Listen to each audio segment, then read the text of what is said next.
প্রথমে কড়াইতে তেল গরম হয়ে এলে দিয়ে দিচ্ছি দুটো মিডিয়াম সাইজের কুচনো পেঁয়াজ।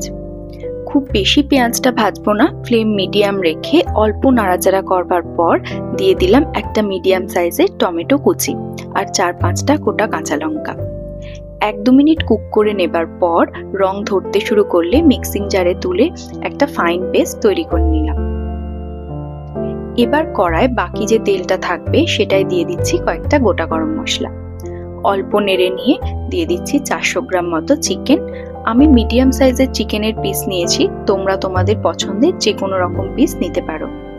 এবার ফ্লেমটাকে মিডিয়াম টু লো রেখে চিকেনটা ততক্ষণ অবধি ভাজতে হবে যতক্ষণ না চিকেনের রংটা হালকা গোল্ডেন হচ্ছে। চিকেনের রং এরকম হয়ে এলে উপর থেকে দিয়ে দিচ্ছি 2 টেবিল চামচ আদা রসুন বাটা। খুব ভালো করে আদা রসুনের সাথে চিকেনটা মাখিয়ে নিচ্ছি। এই সময় কিন্তু কোনো জল দেয়া যাবে না, তাই চিকেনটা লো টু মিডিয়ামে একটু টাইম ধরে ভেজে নিচ্ছি যাতে 60% মতো নরম এই স্টেজেই হয়ে যায়। দিলাম কিছু গুঁড়ো মশলা, হলুদ গুঁড়ো, ঝাল বুঝে লঙ্কা গুঁড়ো, গরম মশলা 1 চামচ, ধনে পাউডার, গোলমরিচ গুঁড়ো, কাশ্মীরি লাল লঙ্কা আর সামান্য জিরে।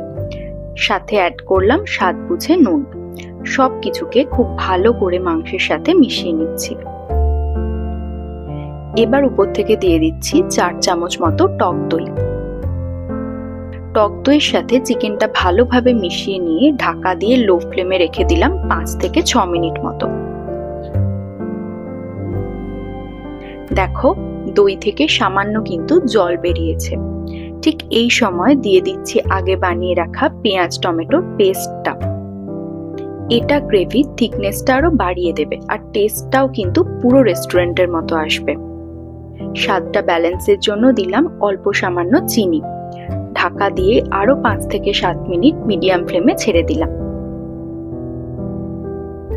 ঢাকা খুলে এবার দিলাম কস্তুরি মেথি, 1 চামচ গরম মশলা গুঁড়ো আর সামান্য ক্রিম। এবার অন্য একটা প্যানে অল্প বাটারে কয়েকটা কাঁচা লঙ্কাকে হালকা নেড়ে নিয়ে উপর থেকে মিশিয়ে দিলাম।